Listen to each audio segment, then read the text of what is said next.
معروف صحافی حامد میر کہتے ہیں کہ کیا فیک نیوز ایک بہت بڑا خطرہ بنتی جا رہی ہے؟ آج پروگرام ہڈن ٹروتھ میں اسی حوالے سے بات کریں گے۔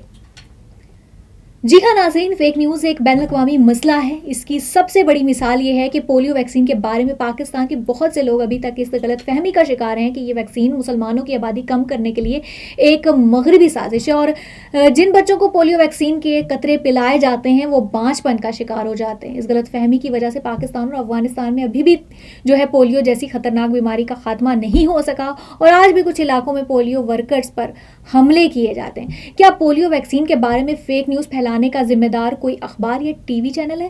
بالکل نہیں۔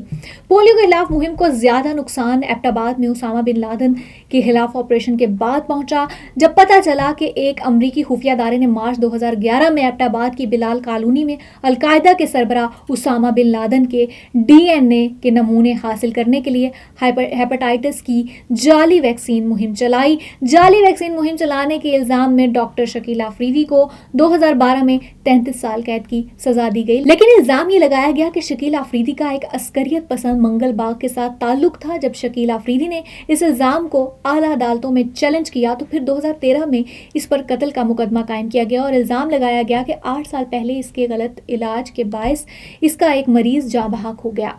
یہ تفصیلات بیان کرنے کا مقصد آپ کو یہ بتانا ہے کہ پہلے ایک امریکی خفیہ ادارے نے ایبٹ آباد میں ویکسین مہم کے نام پر فیک نیوز پھیلائی، بعد ازاں ریاست پاکستان نے شکیل آفریدی کو جیل میں رکھنے کے لیے فیک نیوز کا استعمال کیا۔ دو ریاستوں کی طرف سے پھیلائی گئی فیک نیوز کا نشانہ پولیو کے خلاف مہم بنی، اور بدقسمتی سے جو ہے آج بھی پاکستان میں پولیو کا خاتمہ ایک بہت بڑا چیلنج ہے۔ فیک نیوز یا ڈس انفارمیشن کے خلاف اقوام متحدہ کی جنرل اسمبلی نے 2021 میں قرارداد نمبر 76/227 منظور کی تھی، اور 2022 میں اقوام متحدہ کے سیکرٹری جنرل کی طرف سے ایک رپورٹ پیش کی گئی تھی ناظرین، جس میں بتایا گیا تھا ڈس انفارمیشن انسانی حقوق کے لیے ایک خطرہ بن چکی ہے۔ لیکن ڈس انفارمیشن کے خلاف کارروائی کے نام پر میڈیا کی آزادی کو سلب نہیں کرنا چاہیے۔ بدقسمتی سے پاکستان دنیا کے ان ممالک میں شمار ہوتا ہے جہاں کے جمہوری نظام پر فیک کا لیبل چسپا ہے۔ دی اکانومسٹ کے ڈیموکریسی انڈیکس کے مطابق 2023 تک پاکستان کا شمار ہائیبرڈ رجیم میں ہوتا تھا، لیکن 2024 میں ہائیبرڈ کا تکلف ختم کر کے پاکستان کو ایک آمرانہ رجیم ڈکلیئر کر دیا گیا۔ You came to this country for a brighter future for you and your loved ones. You've made it this far. Now it's time to become a citizen. With citizenship, you gain the right to vote, access to federal jobs, the ability to keep your family closer, and the freedom to travel with a U.S. passport. These are just a few of the benefits waiting for you when you become eligible.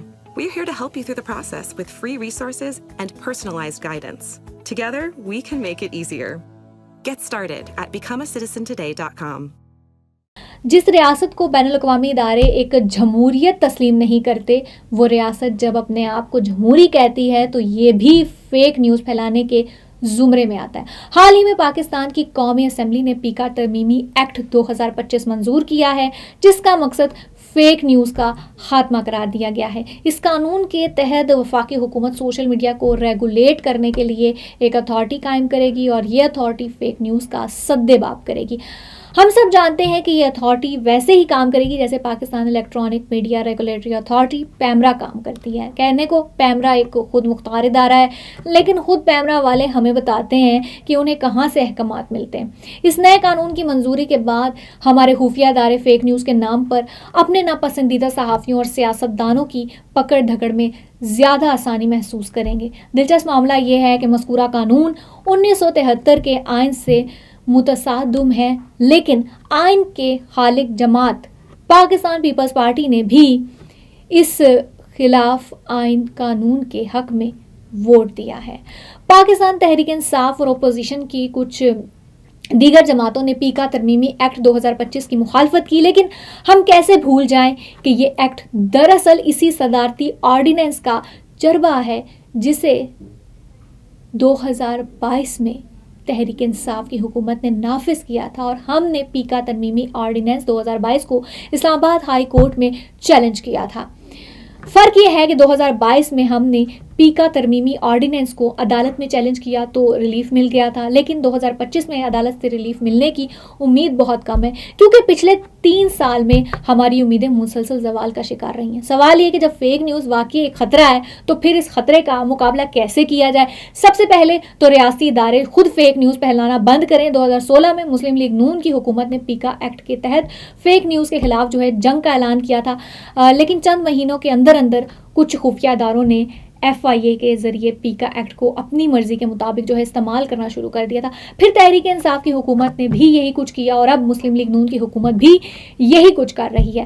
ابھی کل ہی مجھے عمران خان کی کابینہ کے 2 ارکان نے بتایا ہے کہ 2022 میں اس وقت کے وزیر قانون فروغ نسیم پیکا ایکٹ میں ترمیم کا بل لے کر کابینہ میں آئے تو کئی وزیروں نے اس کی مخالفت کی۔ اس وقت تو اس بل کی منظوری کا فیصلہ ملتوی ہو گیا، لیکن چند دن بعد اس بل کی صدارت آرڈیننس کے ذریعے نافذ کر دیا گیا، کیونکہ اس کے پیچھے جنرل باجوہ اور فیض تھے۔ اب جنرل فیض گرفتار ہو چکے ہیں، لیکن جنرل فیض کی سوچ کو مسلم لیگ نون کی حکومت ایک نئے ولولے کے ساتھ پروان چڑھا رہی ہے۔ نئے قانون کا مقصد سوشل میڈیا پر کچھ حکومتی شخصیات اور ریاستی ادارے پر تنقید کو روکنا ہے۔ آئین کے دفعہ 25 کے تحت تمام پاکستانی شہری برابر ہیں، لیکن ہماری پارلیمنٹ کی قانون سازی کا مقصد صرف حکمران اشرافیہ کا تحفظ کیوں ہے؟ کچھ ریاستی اداروں کے پروردہ نام نہاد سیاستدان اور ہائیبرڈ کمانڈوز میرے خلاف فیک نیوز پھیلائیں تو انہیں قوانین کے تحت مجھے تحفظ کیوں نہیں ملتا؟ میں نے اپنی مثال اس لیے دی کہ عمران خان کے دور حکومت اور شہباز شریف کے موجودہ دور حکومت میں جب بھی میں نے فیک نیوز کے خلاف کارروائی کے لیے FIA سے رابطہ کیا تو کچھ بھی نہ ہوا۔ سب جانتے ہیں کہ پاکستان کی پارلیمنٹ اور عدلیہ آزاد نہیں ہے، لہٰذا میڈیا آزاد کیسے ہو سکتا ہے؟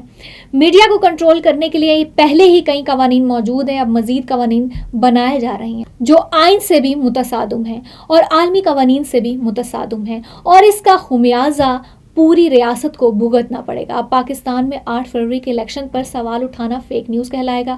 صدر، وزیر اعظم، وزیر اعلیٰ اور کچھ اداروں سے وابستہ اہم شخصیات پر تنقید فیک نیوز کہلائے گی، اور فیک نیوز کے خلاف کارروائی کے نام پر حکومت کے ناقدین کو جیلوں میں ڈالا جائے گا۔ ڈنڈے اور بندوق کے ذریعے احترام حاصل کرنے کی کوشش کی جائے گی۔ فیک نیوز کے نام پر بنایا جانے والا نیا قانون اس ریاست کی بدقسمتی نہیں تو اور ہے کیا، جہاں یہ قانون نافذ ہونے سے پہلے ہی ناکام ہو چکا ہے۔ پروگرام ہڈن ٹروتھ سے اب تک لیتا ہی، مزید اپڈیٹس کے لیے دیکھتے رہیے پروگرام ہڈن ٹروتھ۔